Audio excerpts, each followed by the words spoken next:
Good afternoon. अरे आवाज नहीं आ रहा है। Good afternoon. Very good.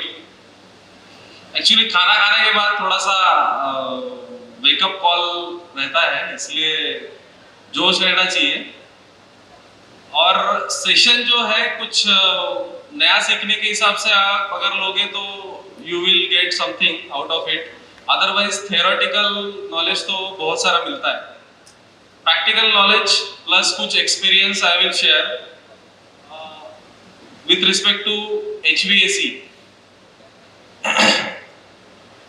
HVAC, if you know, anyone can tell what is HVAC? Correct. Heating, ventilation, air conditioning. See, हम लोग जो दुनिया में अभी जी रहे हैं, एयर कंडीशनिंग पहले एक लग्जरी था। Now it become essential. अगर आप यहाँ बैठे हैं समुद्र किनारे, जहाँ पे आपका टेम्परेचर बाहर अभी 40 के आसपास है, 38 to 40 के बीच में है, एंड रिलेटिव ह्यूमिडिटी यहाँ पे जो है अराउंड 75 to 80%। अगर आप सिर्फ फैन ऑपरेट करेंगे, it will never work. So next,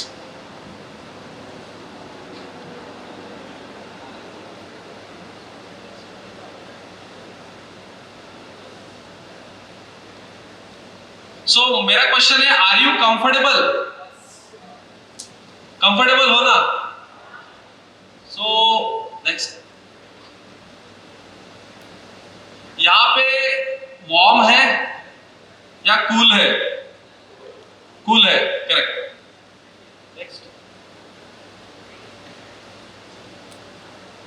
ज्यादा कूल तो नहीं है ना, नॉर्मल है, मतलब कंफर्टेबल है। आप सब लोग कंफर्टेबल है, करेक्ट।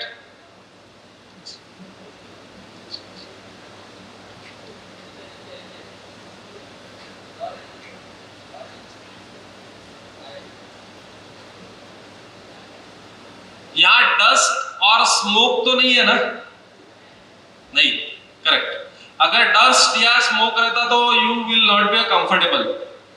सो एयर कंडीशनिंग का आपको एक एक पता चलेगा। अभी ज्यादा ह्यूमिडिटी नहीं फील हो रही ना, पसीना नहीं आ रहा है आपको? नहीं आ रहा है? बहुत स्टफी नहीं लग रहा है ना? नहीं। अगर ये पॉसिबल किसकी वजह से हो रहा है? अगर ये आपका आंसर नो है तो ये किसकी वजह से हो पा रहा है? Air conditioning. So air conditioning आज का लग्जरी नहीं है, नीड है। So luxury becomes need. So what is air conditioning? मैंने जैसे बोला आपको, simultaneous control of temperature, humidity, air purity and air circulation. इसमें से चार में से एक भी नहीं रहेगा ना, तो भी आपको कंफर्टेबल फील नहीं होगा, correct. So purpose of air conditioning क्या है? Comfort for human being. Second, industrial air conditioning. Third is equipment, raw material and goods का एयर कंडीशनिंग। सो एशरे के हिसाब से विंटर सीजन में if you have a temperature between 20 to 23 degree centigrade, you feel comfortable. In summer, if you having a temperature between 23 to 26, then you feel comfortable. And relative humidity जो रहती है, that should fall between 40 to 60%. So कोई भी service या फिर कोई भी goods को अगर मापना है, या वी कैन से उसका यूनिट क्या होता है, तो एयर कंडीशनिंग का यूनिट क्या है? टन, हम लोग बोलते हैं ना 1.5 टन का एसी, 1 टन का एसी, 2 टन का एसी। ओके, घर के लिए एयर कंडीशनिंग जो लेते हैं हम लोग 1 टन से लेके 2 टन तक का एयर कंडीशनिंग पॉपुलर है।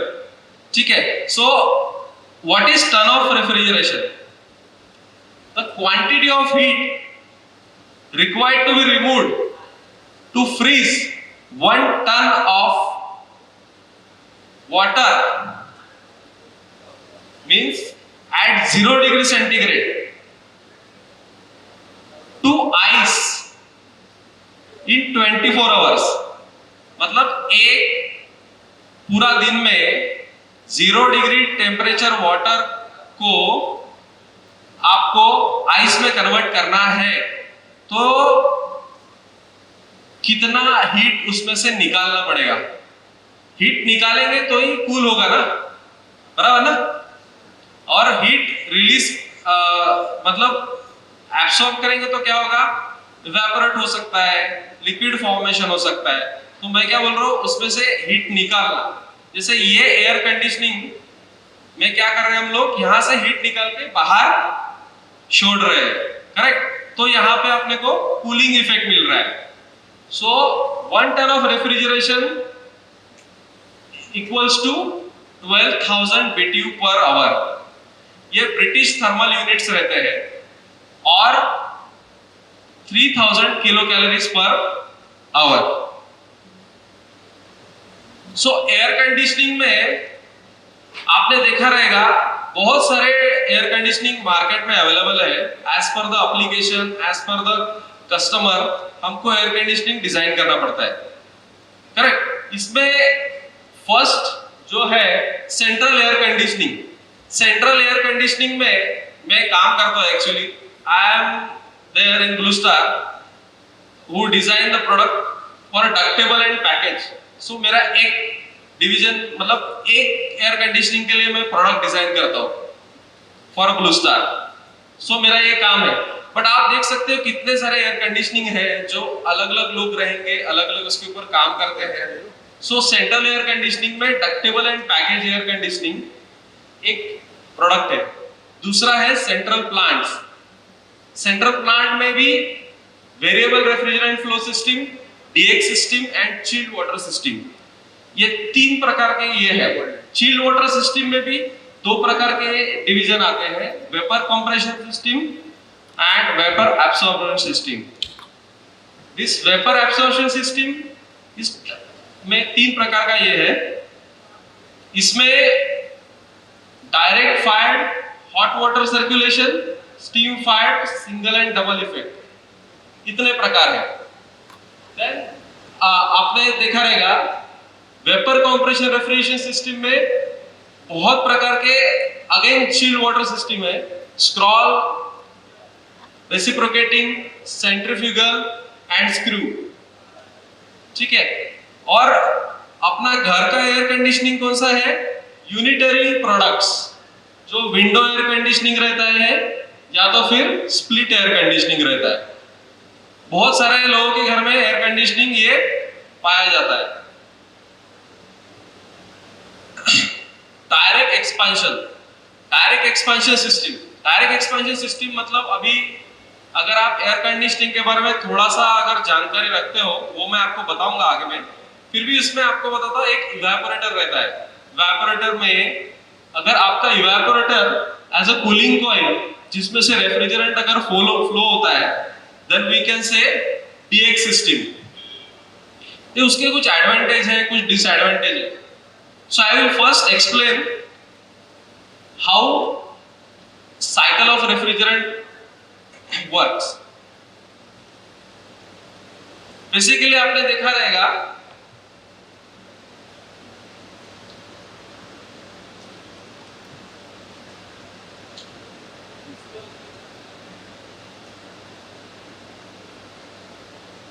पॉइंटर दिख नहीं रहा है ना? Okay, so if you can see the screen, I will tell you. See here, compressor is there. See, compressor से डिस्चार्ज साइड में रेफ्रिजरेंट निकलेगा, वहां से वो रिवर्सिंग वॉल में जाएगा रिवर्सिंग वॉल से वो जाके कंडेंसर में जाएगा। कंडेंसर में हाई टेम्परेचर और हाई प्रेशर रेफ्रिजरेंट को कूल किया जाएगा जो कंडेंसर फैन के वजह से। देन वहां से आपका मीटरिंग डिवाइस से जाके इवेपोरेटर में जाएगा। इवेपोरेटर में आपको रेफ्रिजरेशन इफेक्ट मिलेगा। रेफ्रिजरेशन इफेक्ट मतलब अपना एयर कंडीशनिंग इफेक्ट हमको यहाँ पे जैसे मिल रहा है, सेम वे ये हमको एयर कंडीशनिंग इफेक्ट और रेफ्रिजरेशन इफेक्ट यहाँ पे आपको मिलेगा।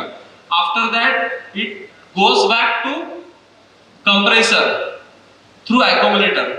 यहाँ पे बहुत सारे कंपोनेंट्स है, जैसे कि रिवर्सिंग वॉल है, मफलर है, गैस वॉल है। वो एक एक करके मैं एक्सप्लेन करूंगा आपको क्या फंक्शन है सबका। बिकॉज ये मैं बेसिक एयर कंडीशनिंग का पहले आपको साइकिल बता दिया कि साइकिल ऑफ रेफ्रिजरेंट में क्या क्या पार्ट्स रहते हैं। 4 पार्ट्स रहते हैं, compressor, condenser, expansion device, evaporator. ये 4 कंपोनेंट अगर एयर कंडीशनिंग में नहीं रहेंगे ना तो आपको कूलिंग इफेक्ट नहीं मिलेगा। So that is very important. Rest of the things are accessories और प्रोटेक्शंस जो सिस्टम के लिए रिक्वायरमेंट है। अगर वो नहीं रहेंगे तो सिस्टम चलेगा बट कुछ कंट्रोल नहीं रहेगा उसके ऊपर, या कुछ भी चीज फेल हो सकती है।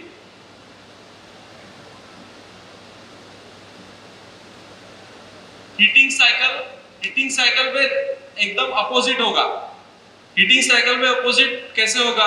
फर्स्ट जो कंडेंसर को जा रहा था रेफ्रिजरेंट कंप्रेसर से, वो डायरेक्टली जाएगा इवेपोरेटर में। तो कंडेंसर जो है वो इवेपोरेटर बन जाएगा और इवेपोरेटर है वो कंडेंसर बन जाएगा। जहां पे अपना नॉर्थ रीजन में जैसे टेम्परेचर 2 डिग्रीज एंड बिलो जाता है या 10 डिग्रीज एंड बिलो जाता है, वहां पे अपनों हीटिंग इफेक्ट की जरूरत पड़ती है। अपने रीजन में जरूरत नहीं है हीटिंग, बिकॉज यहाँ का टेम्परेचर कभी भी 15 या 16 डिग्री के नीचे यूजुअली जाता नहीं है। तो जहां पे टेम्परेचर लेस देन 10 डिग्री जाएगा वहां पे हीटिंग इफेक्ट की जरूरत पड़ेगी। तो वहां पे कंडेंसिंग इवेपोरेटर बन जाएगा। इवेपोरेटर में कंडेंसिंग रेफ्रिजरेंट जाके हीट रिजेक्ट करेगा उधर इनसाइड द रूम और हीटिंग इफेक्ट करेगा। और बाहर जो जाएगा वो इवेपोरेटर, जैसे कंडेंसर बन रहा है तो कंडेंसर इवेपोरेटर बन जाएगा। मतलब बाहर जाके कोल्ड एयर वो रिलीज करेगा, मतलब रेफ्रिजरेशन इफेक्ट वो बाहर देगा। वहां पे जरूरत क्या है? हीटिंग की जरूरत है, कूलिंग की जरूरत नहीं है रूम के अंदर। इसीलिए सो चिल्ड वाटर सिस्टम और डायरेक्ट एक्सपेंशन में डिफरेंस यही है कि डायरेक्ट एक्सपेंशन सिस्टम में क्या होता है, रेफ्रिजरेंट फ्लो होता है डायरेक्टली और कूलिंग इफेक्ट भी डायरेक्टली मिलता है। बट चिल्ड वाटर सिस्टम में क्या होता है, हमारे पास एक इवेपोरेटर रहता है जो चिलिंग प्लांट, वो चिलिंग प्लांट में जो अपना रेफ्रिजरेंट कूल करेगा वाटर को या ब्राइन को, और वो ब्राइन को कूल करने के बाद में that brine flows to rooms where evaporator section रहेगा जिसमें से फ्लो ऑफ एयर रहेगा, हीट एक्सचेंज वहां टेक्स प्लेस होगा और हमको रेफ्रिजरेशन इफेक्ट और एयर कंडीशनिंग इफेक्ट मिलेगा। सो मोर देन 25 टन अगर मशीन्स रहते हैं इंडस्ट्री में, सो वहां पे chill water system is very popular, more than 25 ton, और वो इफेक्टिव भी रहेंगे। But less than 25 ton direct expansion system बहुत पॉपुलर है। जैसे कि आपको मैंने बताया था, इसमें वो कंप्रेसर आपको ऊपर दिख रहा है, कंप्रेसर से जाएगा कंडेंसर, वो वाटर कूल्ड कंडेंसर है, वहां से बाहर निकल के कंडेंसर वहां पे जाके वो चिलर में जाएगा, चिलर से बैक टू द कंप्रेसर जाएगा। वो आपका डायरेक्ट एक्सपेंशन सिस्टम है। बट आपको चिलिंग इफेक्ट कहां से मिल रहा है? वो चिलर से जो चिल्ड वाटर सप्लाई अपने रूम में जो अपना एयर कंडीशनिंग है उसमें जाएगा, वहां कूलिंग इफेक्ट देगा एंड बैक टू चिलर जाएगा थ्रू पंप। ये उसका पंप है, बैक टू पंप। वैसे ही उसमें कंडेंसर को कूलिंग करने के लिए एक अलग से कूलिंग टावर और कंडेंसर पंप लगाया है। वो कूलिंग टावर वो कूल करेगा वाटर को, और water cooled water condensation heat वो रिमूव करेगा। सो इनडायरेक्ट कूलिंग हो रहा है इसमें। So very important and critical parts in the air conditioning are compressor, fan motor, expansion valve, blower, fan, thermostat, capacitor, pressure switches, flow check valve, muffler, accumulator, receiver, fan speed controller, crankcase heater, reversing valve, humidifier, contactor, MCB, MPCB, overload relay, side glass, electronic expansion valve and electronic controller। आगे जाके मैं ये सभी components का brief में आपको बताऊंगा how all the critical parts are working.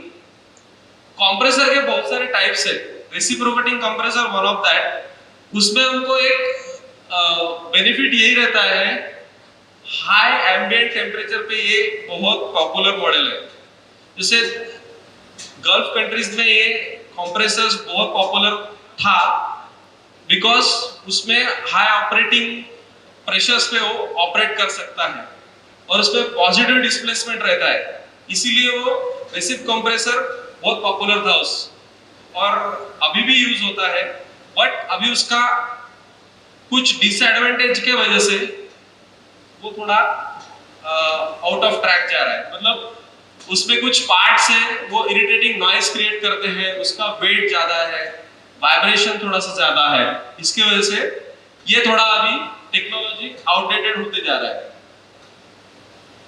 दूसरा है rotary compressor. Rotary compressor is very popular right now. उसमें हमारा जितने भी रूम एयर कंडीशनिंग प्रोडक्ट्स है, इनफैक्ट मैं ये भी कहता हूँ up to 11 ton compressors are made in rotary because of slim construction। उसका पावर कंजम्पशन कम रहता है, वाइब्रेशन कम होता है, और इसका जो फिटिंग, क्योंकि आजकल एयर कंडीशनिंग जितने स्लिम होंगे उतने अच्छे हैं, कम स्पेस लेंगे, इसीलिए इसका ये मॉडल्स वेरी पॉपुलर है। Scroll compressor are very efficient compressor. Efficient in the sense COP level आपको अच्छे से मिलेगा इसका। सीओपी मतलब coefficient of performance. Coefficient of performance आपका अच्छा अगर लेना है हमको सिस्टम में से, पावर कंजम्पशन कम करना है, सो उसके लिए हमको स्क्रॉल कंप्रेसर बहुत इंपॉर्टेंट है। इसमें वर्किंग ऐसा है, इसमें एक ऑर्बिटिंग स्क्रॉल रहेगा, एक फिक्स स्क्रॉल रहेगा, उसके बीच में रेफ्रिजरेंट ट्रैप होके कंप्रेशन इफेक्ट मिलेगा। So scroll compressor also very popular now, अब 11 ton models. Fan motor, basically fan motor आपको पता रहेगा सिंगल फेज और 3 फेज। सिंगल फेज में 230 वोल्ट एंड 3 फेज में आपका 415 वोल्ट। 3 फेज में RYB आपका सप्लाई रहेगा। In each phase there is a 415 voltage. And single phase में क्या होगा, आपका एक फेज रहेगा, एक न्यूट्रल रहेगा। फेज एंड न्यूट्रल के बीच में अपना वोल्टेज कितना रहता है घर में, 230। देखा रहेगा आपने बहुत सारे, अगर आप टेक्निकल है, आप पढ़ा रहेगा या आपने गिना रहेगा तो आपको पता चलेगा। सो उसमें इंपॉर्टेंट यही है, उसमें स्पीड ऑफ मोटर हमको कंट्रोल करना है, तो उसमें एक फॉर्मूला रहता है स्पीड ऑफ मोटर के लिए, 120 F/P। 120 कांस्टेंट, F मतलब फ्रीक्वेंसी, फ्रीक्वेंसी आपका फिक्स रहता है 50 hertz divided by number of poles. अगर आपका नंबर ऑफ पोल अगर आप 4 करते हैं तो उसका स्पीड बढ़ जाएगा, एंड नंबर ऑफ पोल अगर आपका 6 करेंगे तो उसका स्पीड कम हो जाएगा, क्योंकि नंबर ऑफ पोल्स डिवीजन में है। तो यूजुअली आपका यूज जो होता है 4 पोल मोटर भी यूज होता है, 6 पोल मोटर भी यूज होता है। सो पॉपुलर मॉडल जो है 900 आरपीएम तक आपका इंडस्ट्रियल फैंस में यूज होता है, और कोई कोई एप्लीकेशन में जहां पे रिक्वायरमेंट है हाई सेंसिबल एप्लीकेशन है, वहां पे हम लोग अप टू 1200 आरपीएम तक जाना है और एयर फ्लो ज्यादा ये करना है सिस्टम में से, देन हम लोग 4 पोल मोटर यूज करते हैं। इसमें क्लास ऑफ इंसुलेशन जो रहता है वाइंडिंग वेरी इंपॉर्टेंट रहता है। वाइंडिंग का जो इंसुलेशन क्लास रहता है वो B class, F class, H class ये डिफाइन रहता है। उसके हिसाब से उसका टेम्परेचराइज, उसका प्रोटेक्शन लेवल डिसाइड होता है। देन इंपॉर्टेंट है हम लोगों के पास इंडोर साइड में हमको स्पीड वेरिएशन चाहिए। हम स्पीड सिलेक्ट करते हैं, speed 1, speed 2, speed 3, 3 speed motor रहता है। हमारे घर के फैन में 5 स्पीड का हम लोग रेगुलेटर रहता है। सो रिमोट में आप लोग डिसाइड कर सकते हैं कितने स्पीड पे हम लोगों को घुमाना है, तो उसके हिसाब से और स्पीड के हिसाब से हमको एयर फ्लो मिलेगा। सो नंबर ऑफ जितने टैपिंग निकालेंगे आप उसमें से, तो उसके हिसाब से आप उसका आरपीएम आप सेट कर सकते हैं। एंड सिमिलरली हम लोग उसमें से एयर फ्लो डिसाइड कर सकते हैं कितना हमको चाहिए। So very important here power consumption. Power consumption जो रहता है यूजुअली इसका formula VI cos phi। cos phi मतलब पावर फैक्टर। ये 3 फेज मोटर्स रहती है।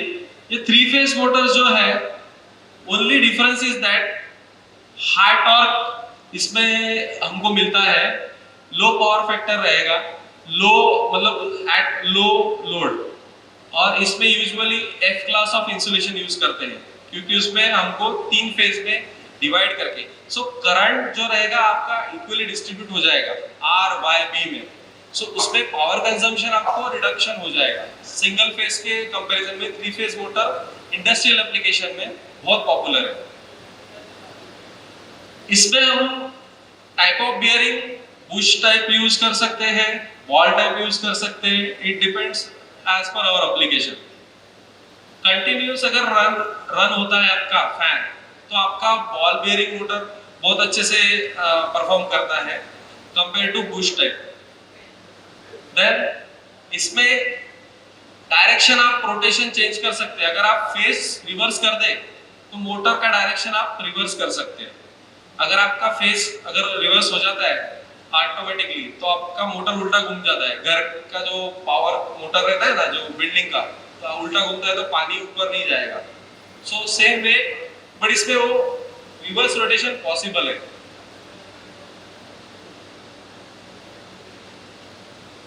कॉन्टैक्टर मतलब क्या?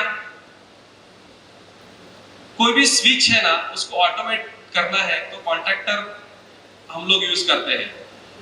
हम लोग कुछ रिमोट से कुछ सेट करते हैं टेम्परेचर। अगर मैंने सेट किया 24 डिग्री, तो 24 डिग्री पे अगर वो टेम्परेचर अचीव हो गया, रूम का टेम्परेचर 30 था जब मैंने सेट किया, 24 किया, तो 24 सेट करने के बाद में 6 डिग्री का डिफरेंस है। 6 डिग्री का डिफरेंस हम लोग अचीव करने के बाद में कंप्रेसर रन होना नहीं चाहिए ना। कंप्रेसर रन होगा तो क्या होगा? ओवर कूलिंग होगा, या फिर हमको क्या डिस्कम्फर्ट फील होगा, शिवरिंग होगा, ठंडी लगेगी मतलब। सो वो नहीं होने के लिए हम लोग कॉन्टैक्टर यूज करते हैं। स्मूथली, कॉन्टैक्टर का फंक्शन यही है, स्मूथली कट करता है वो कंप्रेसर सप्लाई से कंप्रेसर को कट कर देता है। उसका मतलब कंप्रेसर रन नहीं होगा तो टेम्परेचर अचीव होने के बाद में कंप्रेसर की जरूरत नहीं है, तो उतना हमको पावर सेविंग भी मिलेगा, स्मूथ ऑपरेशन भी होगा, डिस्कम्फर्ट फील नहीं होगा। So contactor is very important here. इसमें जो कंट्रोल सिग्नल जो रहेगा वो कॉन्टैक्टर के कॉइल को स्विच ऑन या स्विच ऑफ करेगा, और उसके हिसाब से हमारा कंप्रेसर ऑन एंड ऑफ होता रहेगा। और जैसे कंप्रेसर ऑन होगा तो कूलिंग फिर से चालू हो जाएगी।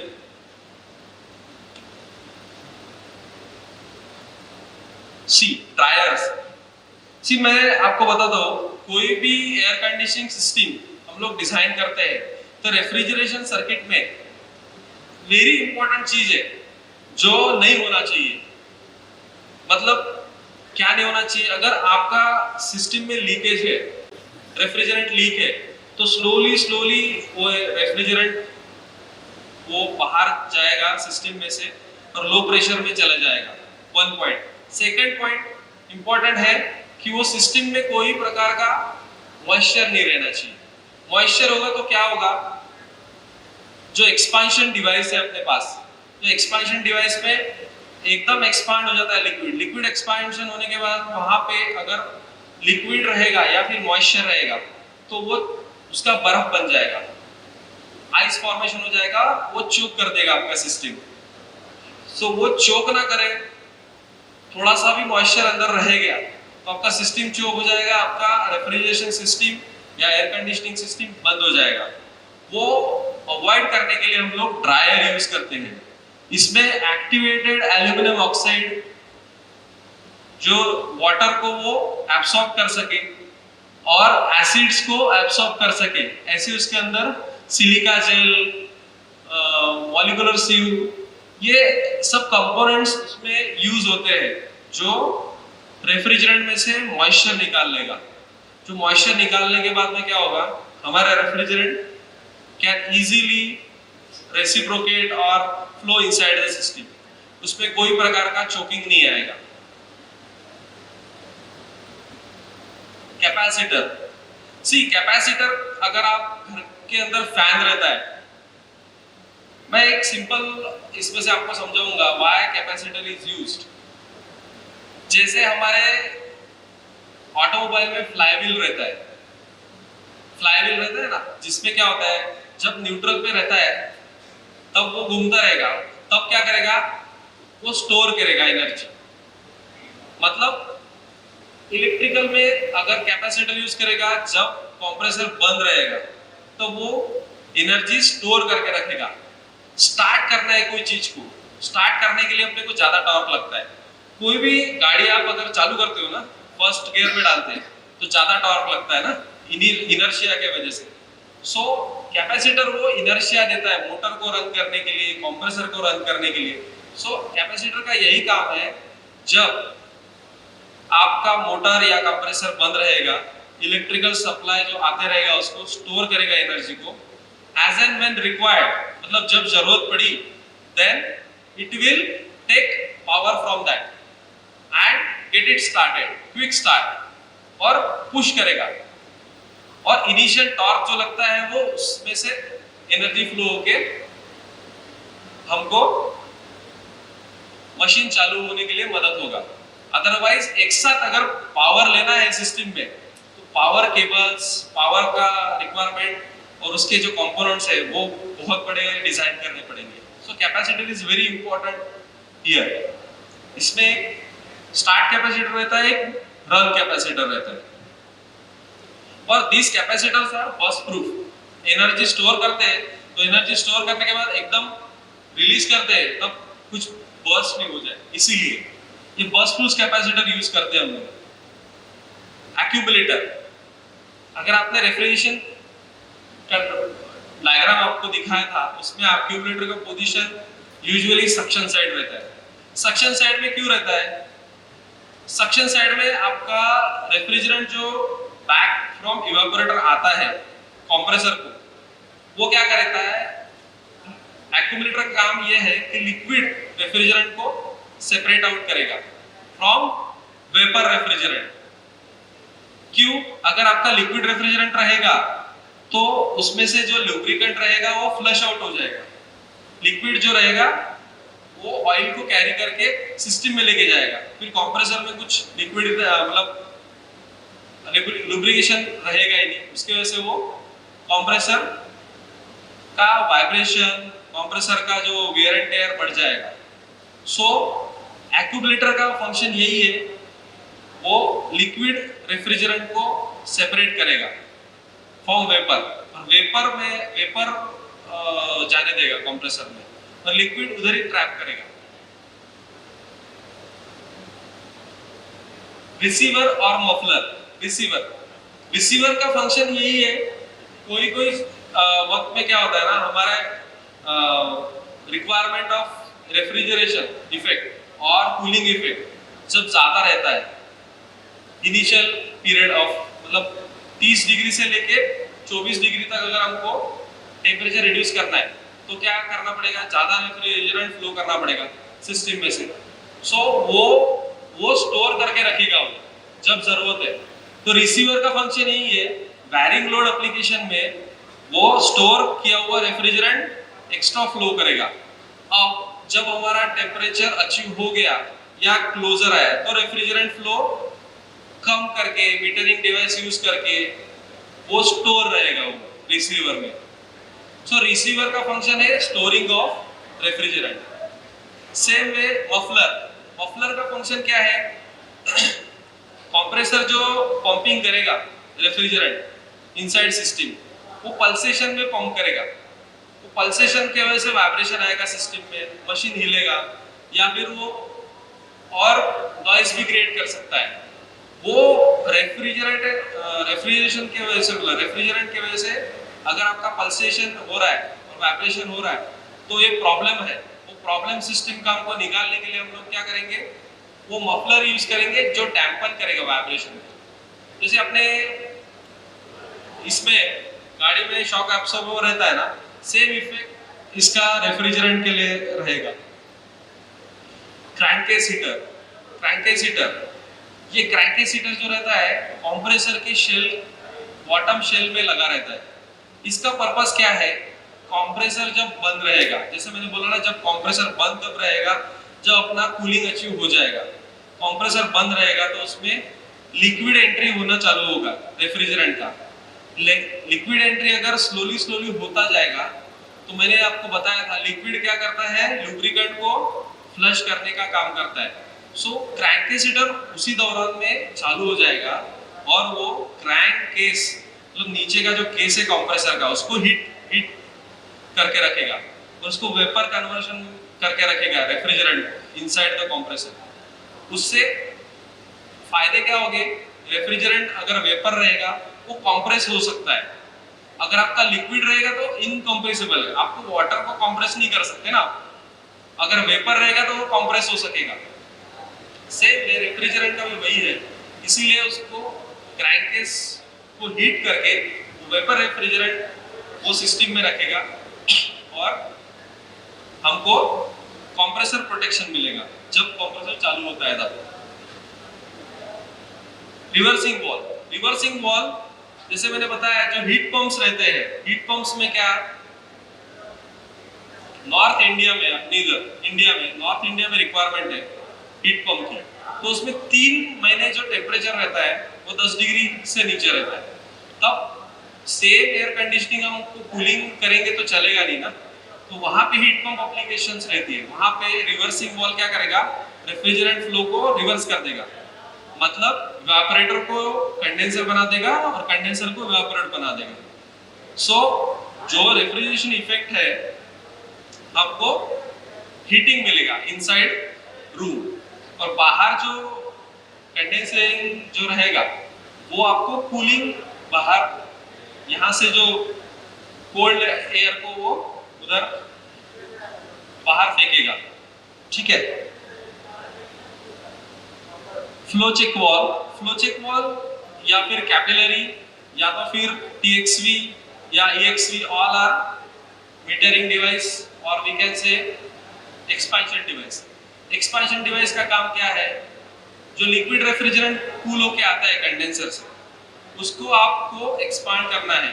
एक्सपांड करेंगे तो उसका टेम्परेचर डाउन हो जाएगा, तो टेम्परेचर डाउन होने की वजह से लिक्विड रेफ्रिजरेंट हम लोग फ्लो कर सकेंगे इवेपोरेटर में से, तो उसके वजह से हमको रेफ्रिजरेशन इफेक्ट या फिर कूलिंग इफेक्ट मिलेगा इनसाइड। सो ये इंपॉर्टेंट ये है, ये रिवर्स काम करता है, कंप्रेसर के रिवर्स काम करता है। कंप्रेसर कैसे कंप्रेस करता है, ये एक्सपेंशन डिवाइस क्या करेगा, उसको एक्सपांड करेगा रेफ्रिजरेंट को। साइड ग्लास, अभी साइड ग्लास इसमें बेसिकली मैंने आपको बोला ना, मॉइस्चर इंडिकेटर बोलते हैं इसको। अगर सिस्टम में कुछ मॉइस्चर रहेगा प्रेजेंट तो उसमें यहाँ पे ना वो लिखा है कि वेट रहेगा तो येलो दिखेगा, ड्राई रहेगा तो ग्रीन दिखेगा। सो वो मॉइस्चर इंडिकेटर यूजुअली हम लोग सक्शन साइड में लगा, मतलब लिक्विड रेफ्रिजरेंट के बाद में हम लोग लगाते हैं। इसमें पता चलेगा हमको कि जो कंप्रेसर या सिस्टम में जो मॉइस्चर है वो कितना प्रमाण में है। वो होना नहीं चाहिए पहली बात तो, अगर है तो फिर हमको री वैक्यूमिंग और री गैस चार्जिंग करना पड़ सकता है। So that is very important. Thermostatic expansion valve, मैंने एक्सपेंशन वाल्व का आपको बताया, एक्सपेंशन वाल्व का एकदम रिवर्स फंक्शन है कंप्रेसर से। सो थर्मोस्टैटिक एक्सपेंशन वाल्व में वो जो एक्सपेंशन वाल्व है उसमें एक फीडबैक मैकेनिज्म दिया है। जो बल्ब दिख रहा है ना आपको कॉपर का, वो बल्ब है ना सक्शन का जो ट्यूब रहता है उसके ऊपर लगा रहता है। वो क्या करता है, जैसे सक्शन का टेम्परेचर सेंस करता है और उसका जो वॉल का सीट है वो ऊपर नीचे एडजस्ट करता है डिपेंडिंग अपॉन द टेम्परेचर। मतलब हम लोगों ने रेफ्रिजरेंट का फ्लो अगर बढ़ाना है तो सक्शन टेम्परेचर बढ़ जाएगा और वो सीट को ऊपर उठा देगा और उसमें से more quantity of refrigerant flow होगा। So thermostatic expansion valve very important to control the precise control. We can say precise control of cooling. Electronic expansion valve, अभी सेम हम लोग बल्ब जो यूज कर रहे हैं इसमें इलेक्ट्रॉनिक एक्सपेंशन वाल्व में क्या होता है, टेम्परेचर जो सक्शन लाइन का टेम्परेचर है वो सेंस करके, उसको गैस टेम्परेचर से सेंस करके हम लोग कंट्रोलर को देंगे। कंट्रोलर में पता चलेगा कि हम लोगों ने अभी टेम्परेचर सेट किया है 24 डिग्री और अभी डिग्री जो है हमको चाहिए वो अचीव नहीं हुआ है। तो उसमें क्या करेगा, वो कंट्रोलर सिग्नल देगा किसको, इलेक्ट्रॉनिक एक्सपेंशन वाल्व को, कि ओपनिंग उसका बड़ा है। ओपनिंग क्या, जो इसमें 2000 स्टेप 3000 स्टेप में वो ओपनिंग या क्लोजिंग करता है, या नॉर्मल थर्मल टीएक्सवी जो मैंने बोला थर्मोस्टैटिक एक्सपेंशन वाल्व, उसमें क्या होता है ऊपर नीचे होता है, उससे आपका मीटरिंग होता है रेफ्रिजरेंट का।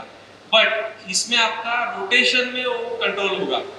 जैसे नल को जैसे ओपन करते हैं ना स्लोली रोटेशन में, तो धीरे धीरे आपका पोरिंग होता है वाटर नीचे, तो स्लो फिर अगेन बढ़ाएंगे तो थोड़ा बढ़ेगा। सो उसमें कंट्रोल ज्यादा रहेगा। ऑन एंड ऑफ में क्या रहेगा, एकदम फ्लो मिलेगा या तो कुछ भी नहीं मिलेगा। सो इसमें आपका precise control of refrigerant inside the system हम लोग कंट्रोल कर सकते हैं। Fan speed controller, fan speed controller दो जगह यूज होता है, इंडोर में और आउटडोर में। आउटडोर में अगर आपका कंडेंसेशन आपको ज्यादा करना है तो फैन स्पीड हम लोग बढ़ा सकते हैं वोल्टेज कम ज्यादा करके। फैन का वोल्टेज अगर कम हो जाएगा तो वो उसका आरपीएम कम हो जाएगा, कंडेंसेशन भी कम होगा। इन रिवर्स मतलब अपोजिट में अगर आपको बढ़ाना है कंडेंसेशन तो आपको आरपीएम बढ़ाना पड़ेगा, तो वोल्टेज बढ़ जाएगा। सो that way fan speed controller works. Thermostat, thermostat में आपको पहले एक्चुअली रूम एयर कंडीशनिंग में एक विंडो एयर कंडीशनिंग पॉपुलर था, अभी आजकल बहुत कम लोग लेते हैं विंडो एयर कंडीशनिंग, उसमें थर्मोस्टैट रहता था। थर्मोस्टैट में सेंसर नहीं रहता था, उसमें बायोमेटालिक स्ट्रिप्स रहती थी। वो बायोमेटालिक स्ट्रिप सेंस करती थी टेम्परेचर को, उसके हिसाब से वो हीट होके कट इन और कट आउट करते थे कंप्रेसर को। वो ये वाला डिवाइस जो है इसमें ओनली हमको एक्चुएट और बंद करना और चालू रखना, ऐसा ये दो ही मिलता है। इसमें स्मूथ कंट्रोल नहीं है, बट ये यूज होता था पहले। उसमें 2 डिग्री तक आपका डिफरेंस रहेगा, तब तक कंप्रेसर ऑन रखेगा, बाद में ऑफ हो जाएगा। ब्लोअर, ब्लोअर यूजुअली हम लोग इंडोर में यूज करते हैं। इंडोर मतलब इंडोर में जो आपका आपने देखा रहेगा हाई वॉल या कैसेट या फिर डक्टेबल, इसमें ब्लोअर फैन मोटर के साथ में ब्लोअर लगा रहता है। ब्लोअर का काम क्या रहता है, सेंट्रीफ्यूगल मतलब सेंटर से वो एयर सक करेगा और सक जो करेगा वो एयर जो रहेगी वो आपकी इवेपोरेटर से सक होगी, तो इवेपोरेटर से सक होगी तो हीट एक्सचेंजिंग होगा, और वो यहाँ पे जैसे लिखा है ना, ये सेंट्रीफ्यूगल सेंटर से लेके डिस्चार्ज करेगा एयर, कहाँ पे, रूम में। रूम में एयर कंडीशनिंग आपको कैसे मिलेगा, एयर फ्लो रहेगा तो एयर कंडीशनिंग होगा। तो सेम उसका फंक्शन है। इसमें बहुत सारे प्रकार के ब्लोअर्स रहते हैं, फॉरवर्ड कर्व है, बैकवर्ड कर्व है, सो डिपेंड करता है, एप्लीकेशन टू एप्लीकेशन हम लोग वो चेंज करते रह सकते हैं। प्रेशर स्विचेस, प्रेशर स्विचेस, ये सिंपल एक चीज बताता हूँ। प्रेशर स्विचेस का फंक्शन यूजुअली क्या होता है ना, अपना बॉडी जो है, ह्यूमन बॉडी में आपका आजकल बहुत सारे लोगों को बीपी का प्रॉब्लम रहता है, हाई प्रेशर, किसी को लो बीपी का भी रहता है। तो अपना कंप्रेसर जो है, हार्ट जो पंप कर रहा है, वो प्रॉब्लम कर सकता है अगर लो बीपी रहेगा या हाई बीपी रहेगा। सो सेम वे इसमें भी एचपी एंड एलपी स्विचेस रहते हैं। वो क्या करते हैं, हाई प्रेशर के लिए अगर जाता है किसी कारण से सिस्टम का, तो हाई प्रेशर रेफ्रिजरेंट को वो कंट्रोल करता है और कट कर देता है, कंप्रेसर को बंद कर देगा और कंप्रेसर को डैमेज नहीं होने देगा। लो में भी वही काम होगा, अगर सर्टन प्रेशर के नीचे अगर प्रेशर चला जाएगा सक्शन में, तो उसको कंप्रेसर को बंद कर देगा। इसकी वजह से हमारा सिस्टम प्रोटेक्ट होगा, और फिर हम लोग को पता चलेगा कंप्रेसर ट्रिप हुआ है तो मतलब कुछ तो प्रॉब्लम हुआ है, कंप्रेसर जला नहीं है, ट्रिप हुआ है। होता है ना कभी अपना, अगर फ्यूज आउट हो जाता है तो हम लोग क्या करते हैं, फ्यूज रिपेयर करते हैं और जो भी एक्शन लेके सॉल्व करते हैं। सो हमको टाइम मिलेगा, otherwise what will happen, compressor उड़ जाएगा या जल जाएगा। सर्किट ब्रेकर, अभी इलेक्ट्रिकल साइड में थोड़ा जाएंगे। सर्किट ब्रेकर की रिक्वायरमेंट क्या है, अभी कोई भी एयर कंडीशनर है, ऑटोमोबाइल रहे, इलेक्ट्रिकल, इलेक्ट्रोमैकेनिकल, इलेक्ट्रॉनिक्स, मैकेनिकल, ऐसा कुछ अलग अलग ब्रांचेस नहीं रहेगी, आपको मिक्स मिलेगा सब कुछ। तो मुझे एयर कंडीशनिंग अगर में काम करना है डिवीजन में, तो मुझे ये सब पता रहना पड़ेगा। इलेक्ट्रिकल मेरे को आता नहीं है क्योंकि मैं मैकेनिकल का हूँ, कोई बोलेगा मैं इलेक्ट्रिकल का हूँ मुझे मैकेनिकल पता नहीं, ऐसा नहीं चलेगा। हमको एप्लीकेशन बेस्ड करना पड़ेगा वर्क। तो हमको इस पार्ट का क्या यूसेज है ये होना चाहिए। एमसीबी का मतलब क्या है, miniature circuit breaker. Miniature circuit breaker का यूज क्या होता है, अगर कंप्रेसर या फिर अगर सिस्टम ज्यादा एम्पियर लेता है तो हमारा सिस्टम जो रहेगा डिजाइन, वो तो कम एम्पियर का डिजाइन रहेगा। तो अगर कंप्रेसर अगर ज्यादा ये करता है शॉर्ट सर्किट की वजह से, तो मिनिएचर सर्किट ब्रेकर क्या करेगा, एम्पियर को सेंस करेगा और उसको ट्रिप कर देगा, मतलब पावर कट कर देगा, चलने नहीं देगा सिस्टम को। तो एमसीबी का वही फंक्शन है। दूसरा है एमपीसीबी। इसमें क्या रहता है, एमसीबी तो रहता ही है बट सेटेबल रहता है। अगर आप सेट करोगे 9 एम्पियर का सेट करना है, 12 एम्पियर का सेट करना है, 12 एम्पियर के ऊपर जाने के बाद में वो कट कर देगा। इलेक्ट्रॉनिक कंट्रोलर, इलेक्ट्रॉनिक, जैसे मैंने आपको बोला ना, आपका हार्ट जो है ये कंप्रेसर है, सो ब्रेन जो है ये आपका कंट्रोलर है। ब्रेन कंट्रोलर है एयर कंडीशनिंग का, जिसमें आप लोग फीड करते हो, मुझे इतना टेम्परेचर लाना है, तो इतना टेम्परेचर सेट होगा और उतने पे कट कर देगा। सो सेम वे इसका काम करता है, उसमें टेम्परेचर कंट्रोल, बाद में pressure, low pressure, high pressure, बाद में compressor on off, fault indicator, उसमें जो कंट्रोल सिग्नल्स जो रहते हैं वो डीसी पे ऑपरेट करते हैं। सो उसमें पूरा एक मैकेनिज्म रहता है, रेक्टिफिकेशन से ले पूरा करके वो कंट्रोल सर्किट ऑपरेट करेगा, जो कॉन्टैक्टर कॉइल को ऑन रखेगा, सेंसर से इनपुट लेगा। सो कंट्रोलर का फंक्शन ये है, अपने कंप्रेसर या फिर अपने सिस्टम को कंट्रोल करना और अपने सिस्टम को डैमेज नहीं होने देना। सो इसमें माइक्रो बेस कंट्रोलर जो रहता है, इसके अंदर वो चिप रहती है, चिप के अंदर प्रोग्रामिंग रहता है। तो प्रोग्रामिंग क्या करेगा, प्रोग्रामिंग जो हम लोग फीड करेंगे ना उसके हिसाब से वो ऑपरेट करेगा और सिस्टम या फिर एयर कंडीशनिंग को रन करते जाएगा। हाँ, ये अभी रिसेंटली आपने सुना रहेगा inverter air conditioner. Inverter air conditioning रहता क्या है, सबको माइंड में रहेगा इन्वर्टर लगा है मतलब क्या है, इलेक्ट्रिकल साइड में रहेगा, उसमें कोई पावर सप्लाई नहीं रहेगा तब चालू होगा, ऐसा ऐसा कुछ नहीं है। फर्स्ट अगर किसी को पता है अच्छी बात है इन्वर्टर एयर कंडीशनिंग का, बट इन्वर्टर एयर कंडीशनिंग मतलब समझ लो कि वो कंसेप्ट नहीं है पावर सप्लाई ऑफ होने के बाद इन्वर्टर ऑन होता है, वो वाला नहीं है। ये इन्वर्टर टेक्नोलॉजी एक कंप्रेसर टेक्नोलॉजी है जिसपे कंप्रेसर रन करता है, वो मैं आपको एक्सप्लेन करूंगा। इन्वर्टर टेक्नोलॉजी इसमें क्या रहता है, ड्राइव रहता है, इन्वर्टर ड्राइव। इन्वर्टर ड्राइव का फंक्शन क्या है, जो हमको फिक्स फ्रीक्वेंसी मिल रही है 50 हर्ट्ज, उसको वो हाई वोल्टेज डीसी में कन्वर्ट करता है, हाई वोल्टेज डीसी।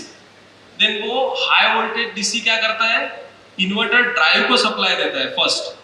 वो इन्वर्टर ड्राइव फिर क्या करता है, वो हाई वोल्टेज डीसी को वेरिएबल फ्रीक्वेंसी एसी वोल्टेज में कन्वर्ट करता है। वेरिएबल फ्रीक्वेंसी एसी वोल्टेज जो वेरिएबल रहता है, इसका मतलब क्या है, स्पीड उसका कंट्रोल कर सकते हैं हम लोग। मतलब कंप्रेसर को जो फीड जाएगा वो वेरिएबल रहेगा, उसकी फ्रीक्वेंसी वैरी कर सकेंगे हम लोग। सो वैरी कर सकते हैं, इसका मतलब क्या है, कंप्रेसर की स्पीड वैरी करेंगे। अगर कंप्रेसर की स्पीड वैरी करेंगे तो क्या होगा, कूलिंग इफेक्ट जो रहेगा उसके ऊपर हमारा कंट्रोल आएगा। समझ में आ रहा है। सो ड्राइव का फंक्शन ये है, फ्रीक्वेंसी वैरी करके, एसी फ्रीक्वेंसी वैरी करके कंप्रेसर के स्पीड को वैरी करना है। जैसे हम लोग गाड़ी का जो एक्सीलरेटर घुमाते ना, थोड़ा घुमाएंगे तो थोड़े स्पीड पे जाएगा, और थोड़ा घुमाएंगे तो और ज्यादा स्पीड, टॉप स्पीड, ऐसा होते जाएगा। So same way inverter drive का फंक्शन यही है। स्लो स्पीड पे अगर कंप्रेसर को रन करना है, जब रिक्वायरमेंट कम है तब स्लो स्पीड पे करेगा। इससे दो एडवांटेज मिलते हैं, एक तो अपने को प्रिसाइज कूलिंग मिलेगा, दूसरा हमको क्या मिलेगा, पावर सेविंग मिलेगा। पावर सेविंग क्यों, जब जरूरत नहीं है कंप्रेसर की फुल स्पीड पे घुमाने की, हाई स्पीड में अगर गाड़ी चलाएंगे तो पेट्रोल ज्यादा लगेगा ना, तो सेम वे हाई स्पीड पे अगर कंप्रेसर को रन करेंगे तो पावर भी ज्यादा लगेगा। जब रिक्वायरमेंट नहीं है तब लो स्पीड पे कंप्रेसर को रन करके लो स्पीड पे चलाएंगे। वो लो स्पीड कैसे अचीव होगा, वेरिएबल फ्रीक्वेंसी एसी देके जो अपना ड्राइव काम करेगा। सो इसमें वेरिएबल फ्रीक्वेंसी ड्राइव बहुत इंपॉर्टेंट है। जो लास्ट सेंटेंस आपने देखा रहेगा, speed of inverter compressor changes based on frequency. जैसे आपको मैंने बताया था 120 f/p। सो f अगर आपका बदलता है तो आरपीएम बदलेगा। नंबर ऑफ पोल तो कांस्टेंट है, 120 कांस्टेंट है। f अगर बदलेगा तो क्या होगा, स्पीड ऑफ कंप्रेसर चेंज हो सकता है। सो यही इसमें लिखा हुआ है। बेसिक जो फिक्स कंप्रेसर वाला सिस्टम रहेगा उसमें क्या होगा, एक तो कंप्रेसर ऑन रहेगा या तो बंद रहेगा, कूलिंग मिलेगा या तो नहीं मिलेगा। इसमें क्या होगा, हम लोग अलग अलग स्पीड पे रन करके अलग अलग कूलिंग इफेक्ट मिला सकते हैं और हमको पावर सेविंग मिलेगा। इसमें दो प्रकार का ये है, एक डिजिटल टेक्नोलॉजी जो भी ज्यादा करके यूज नहीं होती है, दूसरा इन्वर्टर टेक्नोलॉजी जो भी पॉपुलर है सभी सिस्टम्स में। इसमें अभी आप जस्ट दो तीन चीजें मुझे बताना है। Parameters affecting performance of AC. External environment, उसमें क्या आएगा, आउटसाइड एयर टेम्परेचर, ह्यूमिडिटी। दूसरा inside air temperature and humidity, voltage, frequency and contaminants in air. ये एक्सटर्नल फैक्टर अफेक्ट करेंगे एयर कंडीशनिंग को। इंटरनल में क्या होगा, इक्विपमेंट में air flow, refrigerant flow, electrical fault and controller fault. ये internal system के अंदर का है। एयर फ्लो को कंट्रोल जो रहेगा अफेक्ट करेगा, क्या क्या करेगा, मैंने जैसे बोला ना, एयर फ्लो कम करना है तो आरपीएम कम करना पड़ेगा, बढ़ाना है तो बढ़ाना पड़ेगा। रोटेशन इंपॉर्टेंट है, जैसे 3 फेज मोटर में रिवर्स हो सकता है, मैंने बताया आपको। Restriction obstacle in air circuit, कुछ अगर रिस्ट्रिक्शन हो गया, फिल्टर चोक हो गया, तो एयर फ्लो कम हो जाएगा। एयर कंडीशनिंग में फिल्टर साफ करने के लिए बोलते हैं ना, बीच बीच में फिल्टर क्लीनिंग करना है, सो वो है कॉइल का एफपीआई। वो आपको अभी इतना समझे नहीं, क्योंकि कॉइल में अगर आप फिन्स जो यूज करते हैं, एल्यूमिनियम फिन्स, उसका बोलते हैं फिन्स पर इंच, एक इंच में कितने फिन्स है। अगर वो ज्यादा रहेंगे तो कूलिंग ज्यादा हो सकता है, ठीक है। देन फिन डैमेज रहेगा तो ब्लॉकेज हो सकता है। फिन स्लिट ओपनिंग, उसमें स्लिट रहता है, स्लिट फॉर्मेशन रहता है फिन में, उसमें हीट एक्सचेंजिंग अच्छे से हो सकता है। Clog, dirty, choke, dense filter, ये भी एक प्रॉब्लम हो सकता है। Dirty coil, then baffle position in scroll, जो आपके बैफल्स रहते हैं वो अगर आपके पोजीशन बराबर नहीं रहे तो एयर कंडीशनिंग बराबर नहीं चलेगा, मतलब एयर फ्लो अफेक्ट होगा। लीकेज इन स्क्रॉल, स्क्रॉल में अगर लीकेज रहा तो वो प्रॉपर उसको कंप्रेशन नहीं मिलेगा। और कुछ बाईपास सिस्टम दिया है, उसमें से एयर फ्लो जाएगा तो प्रॉब्लम होगा। देन नंबर ऑफ लोब्स, आपके घर में फैन रहेगा, 3 लोब का फैन रहता है यूजुअली, टेबल फैन, या फिर अगर आपका नंबर ऑफ ब्लेड्स अगर बढ़ता है या लोब बढ़ता है तो उसका एयर फ्लो बढ़ेगा, सो वो बहुत मैटर करेगा। इलेक्ट्रिकल फॉल्ट, क्या क्या हो सकता है एयर कंडीशनिंग में इलेक्ट्रिकल फॉल्ट? लूज टर्मिनेशन, अगर टर्मिनल लूज रहेगा तो शॉर्ट सर्किट होने के चांसेस है। उसमें पुअर क्रिम्पिंग आएगा, मतलब क्रीम इसमें जो दिख रहा है ना, कनेक्टर में लूज रहेगा, क्रीम वायर का वो लग के साथ में अगर क्रिम्पिंग बराबर नहीं रहेगा तो प्रॉब्लम हो सकता है। बाद में आपका वायर का साइज अगर छोटा यूज करते हैं तो वायर जल सकता है, सिस्टम डैमेज हो सकती है। देन रॉन्ग कैपेसिटर रॉन्ग रहेगा तो प्रॉपर आपका ये नहीं हो पाएगा, पिक नहीं करेगा कंप्रेसर, या फिर मोटर पिक नहीं करेगा। देन अंडर साइज, अगर हम लोग कॉन्टैक्टर यूज करते हैं तो कॉन्टैक्टर जलने का प्रॉब्लम हो सकता है। एलपी स्विच, अगर आपका प्रेशर, आपका टेस्टिंग सही नहीं किया है तो फिर एलपी स्विच वर्क नहीं करेगा। इंटरचेंजिंग वायर्स, वायर अगर उल्टा लग गया तो वो उसमें इलेक्ट्रिकल फॉल्ट आ सकता है। बराबर वायरिंग नहीं किया है अपन ने तो वायरिंग की वजह से इलेक्ट्रिकल फॉल्ट आएगा एयर कंडीशनिंग में। कंट्रोलर फॉल्ट, कंट्रोलर में क्या क्या प्रॉब्लम आ सकते हैं एयर कंडीशनिंग के? तो फ्यूज मिसिंग है, फ्यूज ही नहीं है उसके अंदर, तो उसका कंट्रोल सर्किट बंद हो जाएगा। Loose termination, wrong and improper crimping, wire का लूज टर्मिनेशन रहा, लूज रहा या फिर निकल गया उसका। रिटर्न एयर सेंसर जो रहेगा वो कट हो जाएगा सपोज, या फिर कुछ उसमें डैमेज हुआ है तो प्रॉब्लम होगा। Indoor outdoor sensor securely properly secure नहीं रहेंगे तो प्रॉब्लम हो सकता है। देन पीसीबी जो है हैंडल करते वक्त पीसीबी कहीं जगह से ब्रेक हो गया तो सर्किट ब्रेक हो जाएगा। Then setting of current, voltage, high voltage, low voltage, उसमें प्रॉब्लम आएगा तो भी प्रॉब्लम होगा। देन थर्मोस्टेट बराबर वर्क नहीं कर रहा है तो एक प्रॉब्लम हो सकता है। रेफ्रिजरेंट साइड में क्या प्रॉब्लम हो सकते हैं? जैसे मैंने बताया कैपिलरी चोक हो गया, proper size of capillary use नहीं किया तो। देन ओरिफिस जो मीटरिंग डिवाइस चोक हो गया, अगर उसके अंदर मॉइस्चर रहेगा तो, या फिर उसके अंदर कंटामिनेंट्स रहेंगे तो। देन डिस्ट्रीब्यूटर जो रहता है इवेपोरेटर साइड, वो अगर चोक गया तो अपने को कूलिंग इफेक्ट बराबर नहीं मिलेगा। TXV not feeding properly, TXV का बल्ब पोजीशन सही ढंग पे नहीं लगाया तो उसका मीटरिंग बराबर नहीं होगा। Then pressure drop in dryer अगर चोक हो गया तो भी प्रेशर ड्रॉप होगा, उसके वजह से टेम्परेचर अचीव नहीं हो पाएगा। Then hand shut off valve, copper oxide penetration inside system tubing, कुछ कॉपर के किंग या व्रिंकल ऐसा अगर रहेगा ट्यूबिंग में तो भी प्रॉब्लम हो सकता है। बर रहेगा कॉपर ट्यूबिंग में तो भी प्रॉब्लम होगा। मॉइस्चर इन रेफ्रिजरेशन सिस्टम, वो सबसे बड़ा प्रॉब्लम है। आइस फॉर्म होगा, कैपिलरी रिस्ट्रिक्ट करेगा फ्लो को। फिर नाइट्रोजन पर्जिंग अगर आप बराबर नहीं किए तो भी प्रॉब्लम हो सकता है। ये इंस्ट्रूमेंटेशन हम लोग यूज करते हैं एयर कंडीशनिंग में।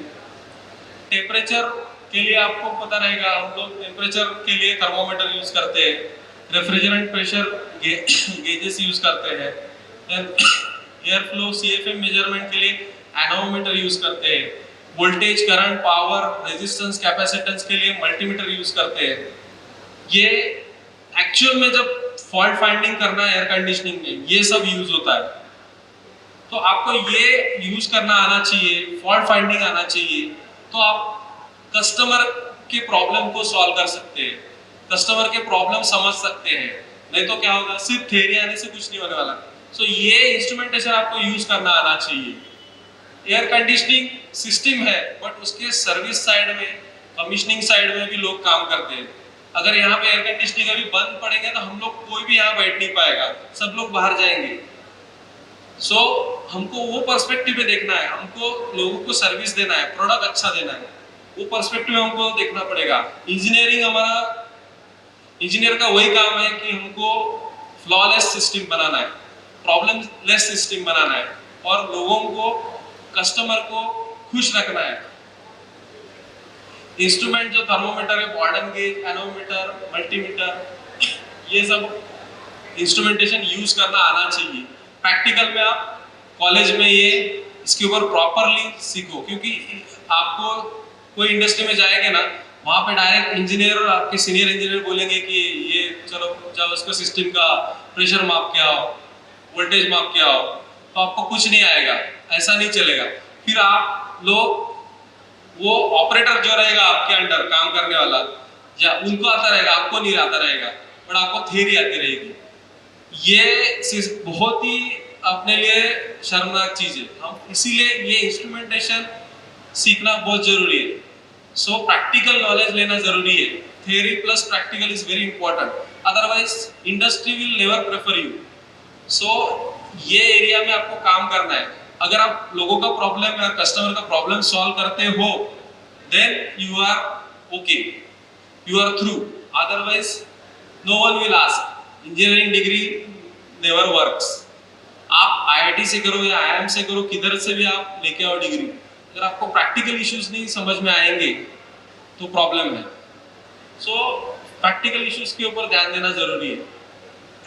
इंडस्ट्री में या एयर कंडीशनिंग में जब हम लोग मशीन के साथ ऑपरेट करते हैं, उसको सर्विस देते हैं, सो हमको safety is very important. Safety, safety किसकी? मेरी खुद की, ह्यूमन सेफ्टी, ऑपरेटर की सेफ्टी, मेरे साथ काम करने वाले की सेफ्टी, मेरे अंडर काम करने वाले की सेफ्टी, वेरी इंपॉर्टेंट। सेफ्टी अगर आप नहीं देखोगे, व्हाट विल हैपन, एक सेकंड में आप ऑन या ऑफ हो जाएंगे, ऑन के ऑफ हो जाएंगे। मैं पहले बताऊं, इलेक्ट्रिकल के साथ खेलते वक्त या फिर काम करते वक्त safety is very important. So electrical safety, mechanical safety, human safety हमको देखना है। ह्यूमन को क्या क्या यूज करना पड़ता है, वो सब सेफ्टी एड्स हमको यूज करना पड़ेगा। देन मशीन सेफ्टी, पहले खुद को बचाओ, फिर मशीन को बचाओ, फिर मशीन को बचाओ। मशीन मतलब मैं जो सिस्टम के साथ में काम कर रहा हूँ, वो मशीन, मैं प्रोटेक्टेड हूँ, अब मुझे मशीन को बचाना है। मशीन के साथ भी प्रॉब्लम नहीं होना चाहिए।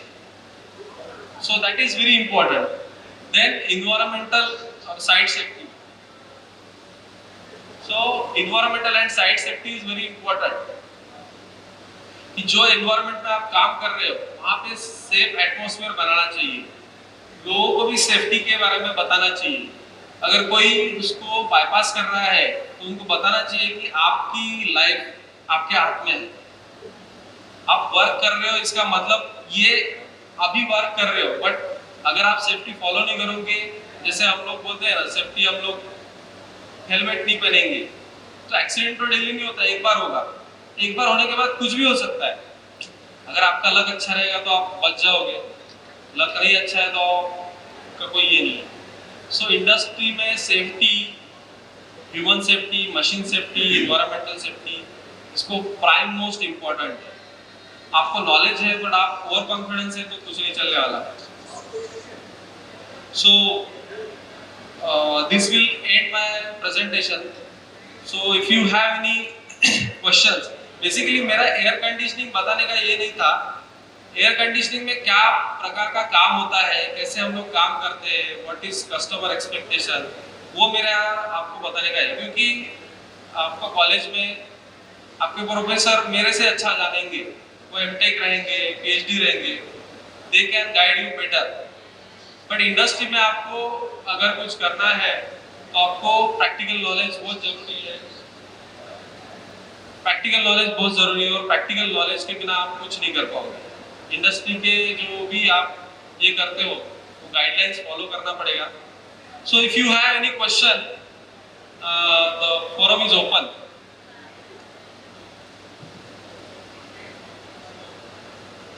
उनको बोलिए सर।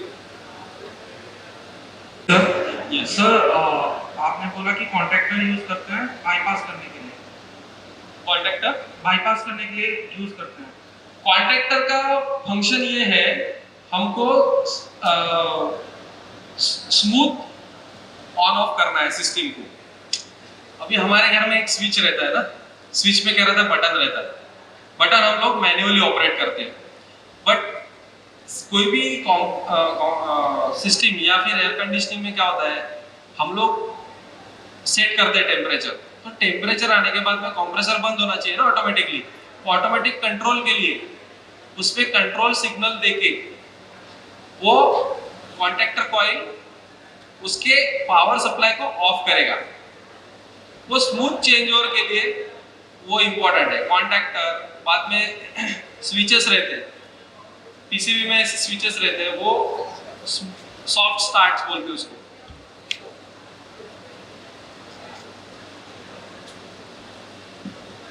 सर मेरा क्वेश्चन ये है कि हम लोग जब एसीज और ये सब देखते हैं तो वहाँ पे बाईपास फैक्टर भी देना पड़ता है। तो डिफरेंट यूजर्स के हिसाब से आप बाईपास फैक्टर डिसाइड करते हैं या प्रोडक्ट के हिसाब से बाईपास फैक्टर डिसाइड करते हैं? Bypass factor first of all bypass factor मतलब आप कॉइल को बाईपास करते हो। इन केस कॉइल के पर्सपेक्टिव पूछ रहे हो आप? हाँ सर। हाँ, सी सिंपल है। कोई भी इवापोरेटर कॉइल में जहां पर रेफ्रिजरेशन इफेक्ट आपको मिलता है, वहां पे आपका जो एपरेटस ड्यू पॉइंट टेम्परेचर जो रहता है वो आपको साइक्रोमेट्रिक चार्ट पे आप अगर प्लॉट करते हो तो आपको पता चलेगा। अगर आप बाईपास फैक्टर बढ़ाते हो तो what will happen, you will bypass the coil. So apparatus due point temperature of air will increase.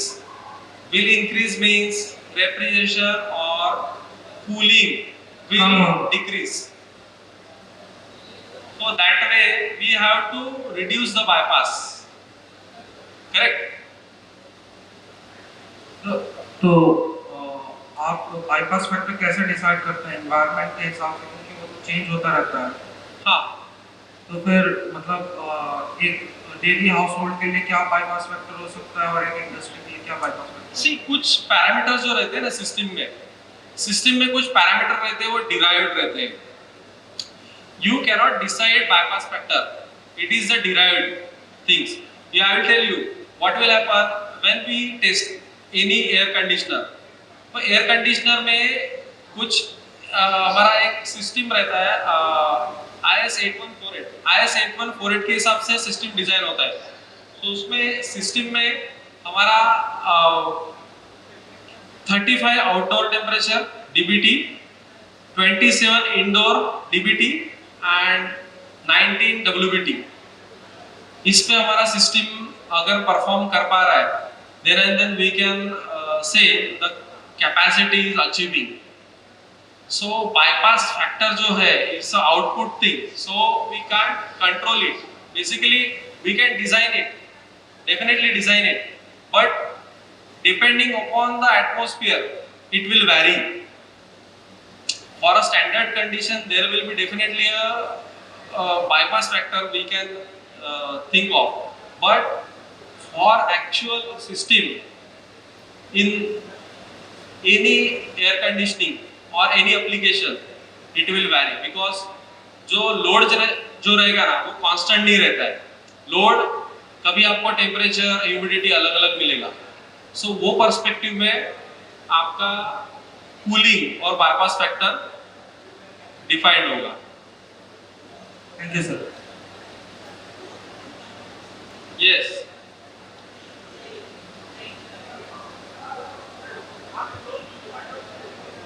हाँ, या बेसिकली जैसे आपको मैंने बताया ना, कंट्रोल सिस्टम जो रहती है basically open loop system and close loop system.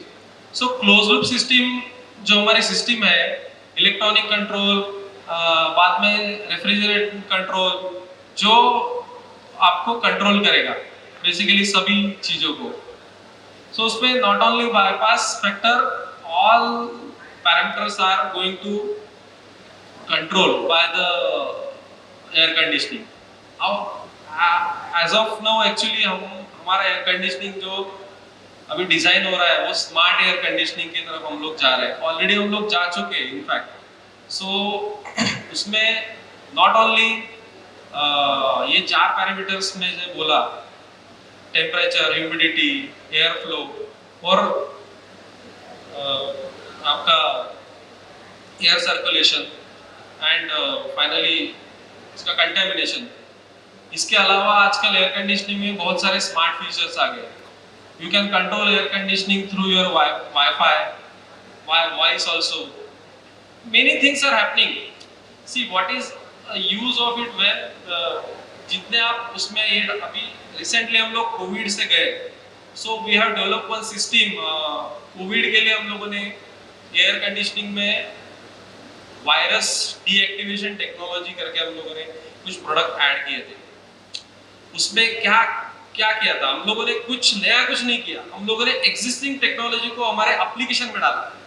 First point हम लोग जो फिल्टर यूज करते हैं, एयर कंडीशनिंग में फिल्टर रहते हैं, वो फिल्टर का जो क्लॉथ है उसको हम लोगों ने क्या किया,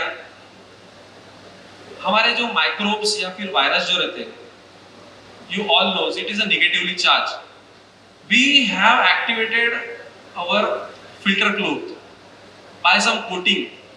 So what will happen when this through the filter air will flow, it will have neutralization effect। जो negatively charged particle है या फिर negatively charged microbes है वो उसको deactivate कर देते हैं। So that technology we have used। Second technology what we have used in our application, UVGI, ultraviolet germicidal irradiation। So UVGI ducts में हम लोगों ने डाले, उसकी वजह से सर्टन 253.5 नैनोमीटर के वेवलेंथ पे हम लोग पास करेंगे, तो उसमें से एयर जो जाएगी उसमें अंदर जो वायरस रहेंगे वो सब हम लोग डीएक्टिवेट कर सकते हैं। यूजुअली हम लोग डीएक्टिवेट करेंगे मतलब क्या होता है, उसका सेल है उसको ब्रोक कर देते हैं। और आपने अगर कोविड का जो वायरस है इसको अगर स्टडी किया है ना, तो आपको पता चलेगा कि उसमें अंदर प्रोटीन्स रहते हैं। Protein is good but virus actually is a problem. अगर आप वायरस करके पूरा उसका सेल अगर ब्रोक कर दे तो वो हार्मलेस हो जाएगा, हार्मफुल सिर्फ वायरस रहेगा। सो वो एक यूज किया। थर्ड वन हम लोगों ने टेक्नोलॉजी यूज किया, ट्रीटेड फ्रेश एयर का इंट्रोडक्शन करेंगे। अभी यहाँ पे हम लोग इतने 100 पीपल बैठे हैं, तो यहाँ पे एयर चेंजेस पर आवर जो रहेगा वो हम लोग बढ़ाएंगे। यहाँ पे अगर कोई भी अगर ये रहेगा, इन्फेक्टेड पर्सन रहेगा, वो क्या करेगा, वो स्प्रेड करेगा वायरसेस। अगर हम लोग न्यूट्रलाइज करते जाएंगे by introducing more and more fresh air and by treating it, मतलब बाहर का जो इफेक्ट है उसको हम लोग न्यूट्रलाइज करेंगे, टेम्परेचर कम करके, ह्यूमिडिटी कम करके। सो एप्लीकेशन वाइज हमको हमारे प्रोडक्ट में चेंजेस करना जरूरी है, और ये आज का नीड है। You have to change as per your environmental condition या फिर market condition. That is only will survive you. So any question? You come here, please.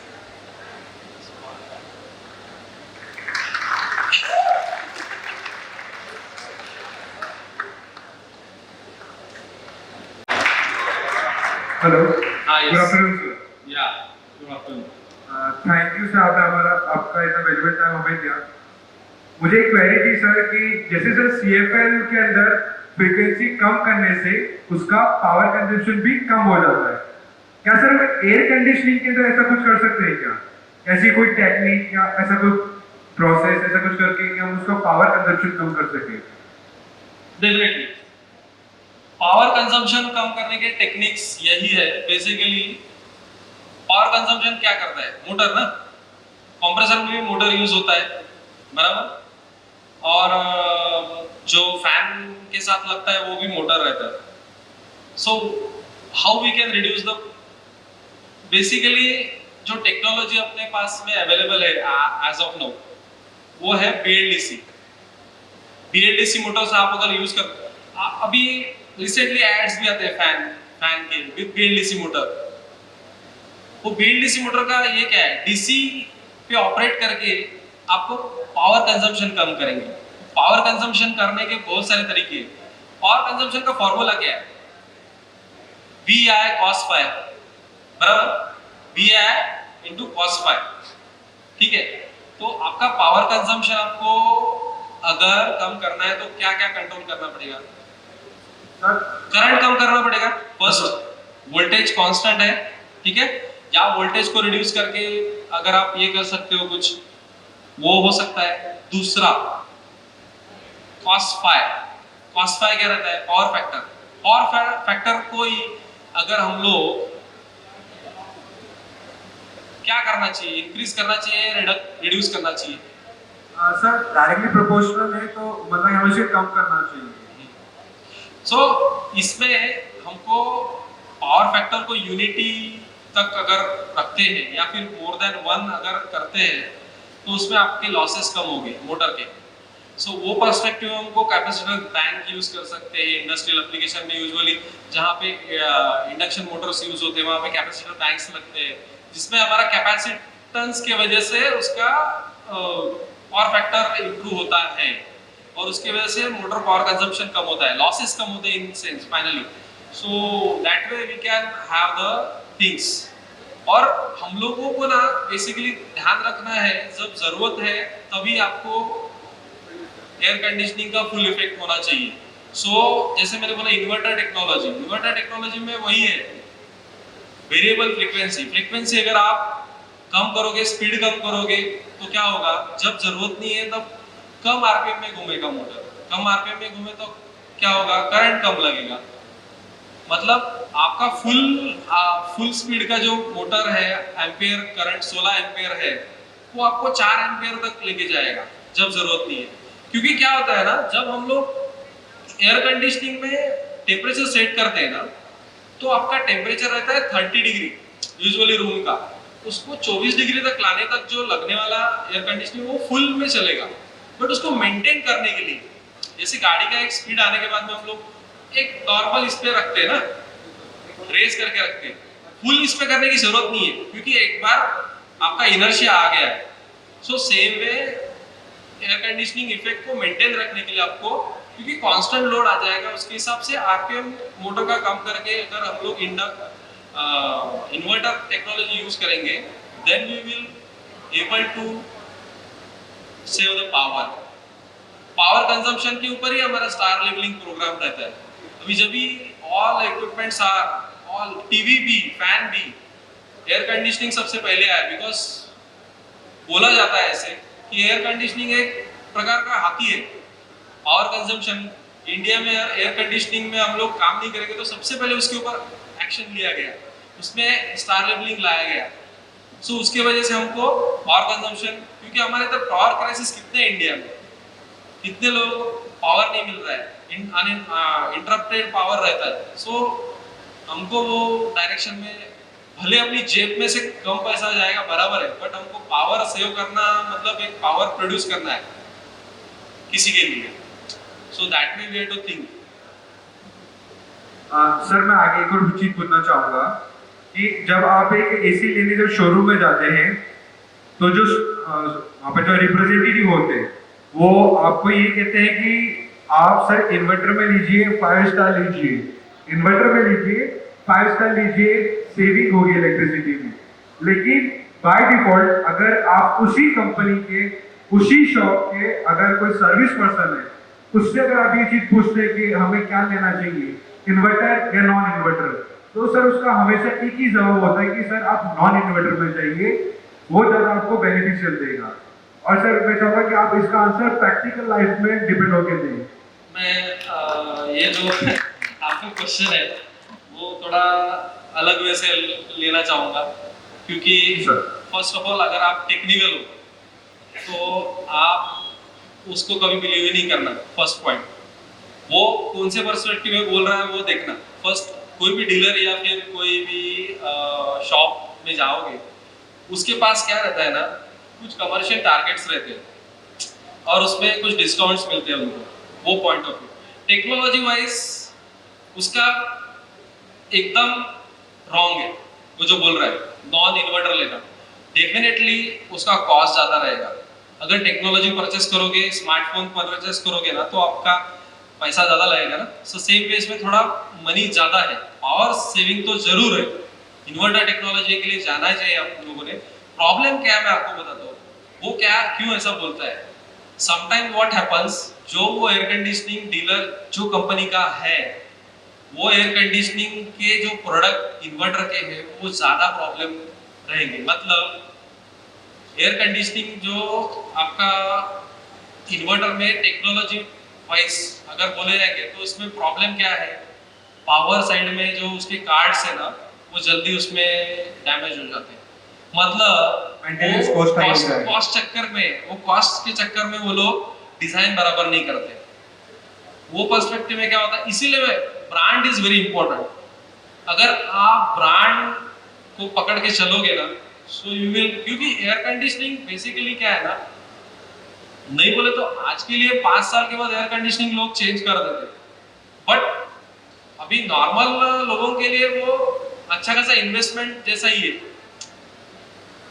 25,000 30,000 अगर 1 टन का ले रहे हो तो हम लोगों को देखना पड़ेगा।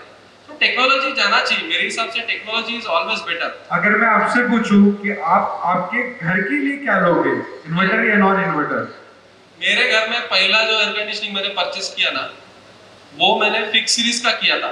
That was 17 years back, 17 years back, but right recently I have inverter air conditioner at my home। और ब्लू स्टार का यूज कर रहा हूँ, बिकॉज ब्लू स्टार में मैं काम कर रहा हूँ, नो डाउट।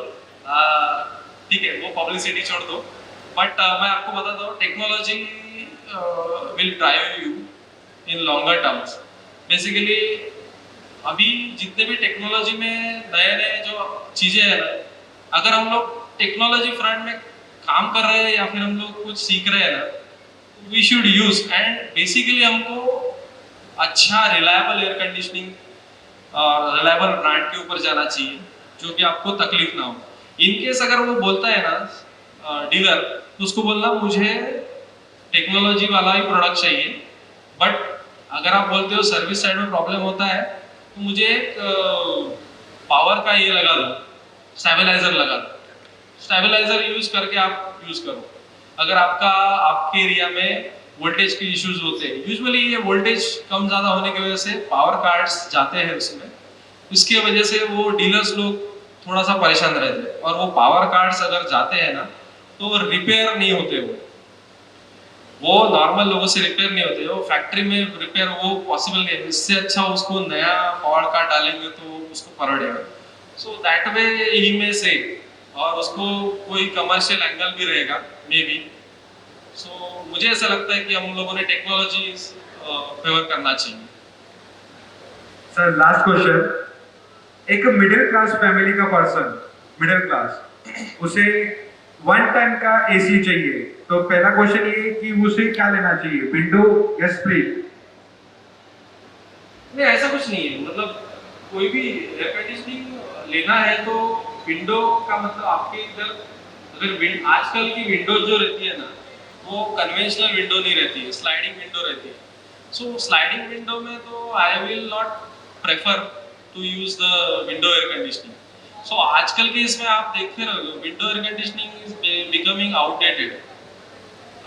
स्प्लिट में क्या होता है ना, फायदा ये होता है थोड़ा सा कंप्रेसर ऑन ऑफ के जो आपको नॉइस है वो स्प्लिट में आपको पता नहीं चलते, ऑन ऑफ होता है। तो विंडो में आप यूज करोगे तो उसमें क्या है, विंडो में सिर्फ एक पार्टीशन रहता है, इसमें से कंप्रेसर सेक्शन अलग होता है। उसमें क्या होता है, कंप्रेसर का जब बंद होता है ना तो आवाज आता है, और चालू होता है तभी आवाज आता है। तो थोड़ा कंफर्ट लेवल पे नॉइस पर्सपेक्टिव में विंडो एयर कंडीशनिंग थोड़ा ये है, प्रॉब्लम है, मुझे ऐसा लगता है। बट अप्लीकेशन और कॉस्ट वाइज बोलेंगे तो वो वैरी करेगा हर एक के एरिया वाइज। अगर किसी को विंडो में ही लगाना है, विंडो में पॉसिबल है, कि किसी को इंटीरियर खराब नहीं करना है, पाइपिंग निकालने के लिए अगर पॉसिबल नहीं है, विंडो ही पॉसिबल है, then no choice, we should use that. Because किसी का 24वें फ्लोर माले पे है, वहाँ पे आउटडोर लगाने के लिए उसको सेफ्टी पर्सपेक्टिव प्रॉब्लम है, तो वो window he will prefer window. वो वहाँ पे चढ़ के वो इंस्टॉलेशन नहीं कर पाएगा। 24वें माले पे साइड में छज्जे पे जाके वहाँ पे पाइपिंग करना नॉट पॉसिबल, वहाँ पे सर्विस भी पॉसिबल नहीं है। So that way sometimes we can take that product also. Sir ideal case में 1 टन एसी का पावर कंजप्शन कितना होगा? आइडियल केस में 1 टन एसी का पावर कंजप्शन कितना होगा? नहीं, ऐसा कुछ नहीं है ideal case sir. Power consumption देखो, पावर कंजम्पशन हर एक प्रोडक्ट का अलग अलग रहेगा। 1 टन या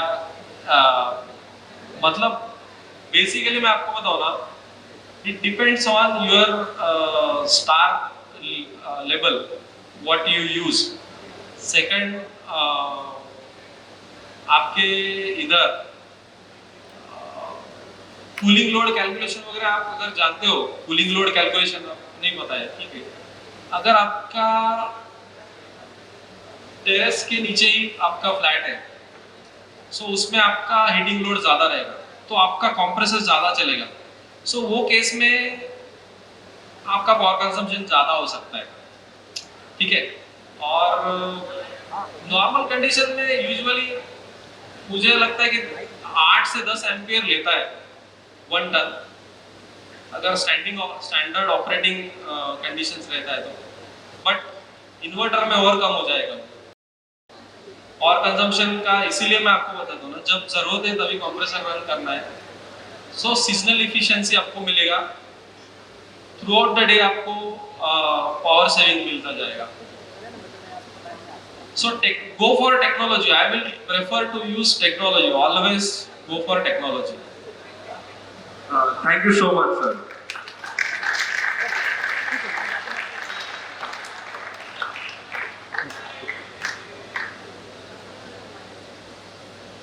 See, ये बंदे का कॉन्फिडेंस लेवल बहुत अच्छा है, मुझे अच्छा लगा। क्वेश्चन पूछना भी एक स्किल है, सो बेटर है if someone is coming and asking you question is also good, क्योंकि क्वेश्चन वही पूछ सकता है जिसको कुछ समझ में आए, नहीं तो बाकी लोगों को समझा कि नहीं मुझे पता नहीं। बट ठीक है, कोई प्रॉब्लम नहीं। अगर बहुत पूरा समझ गया रहेगा तो भी क्वेश्चन नहीं आएगा, ऐसा भी है। या फिर बहुत पहले से ही पता है, अरे ये क्या बात कर रहा है, इसको क्या पता है, ऐसा भी हो सकता है। मतलब ओवर कॉन्फिडेंस भी हो सकता है, पूरा समझ में आए वो भी हो सकता है। थर्ड है समझ गया, एटलीस्ट फीडबैक वही होता है, क्वेश्चन आते हैं उसके आंसर मिलते हैं तो फिर हमको अच्छा फीडबैक मिलता है sir. To and fro communication. So thank you, sir, for your valuable time, and I hope all the students thanks. get aware about the basic working of the air condition, and all the doubts has been cleared. And in the next time when students or the family members are going to purchase the air conditioner, then they can having the clear thought, and any salesman or any dealer cannot make them fool. So with this thought, I would like to thank Amay sir for accepting our invitation and come here from his busy schedule, come here to deliver this talk for our students. Thank you, sir. In near future also, we will be like to invite you for such sessions. So I would like to request our principal sir to give a bouquet for just an token of thanks to our guest speaker.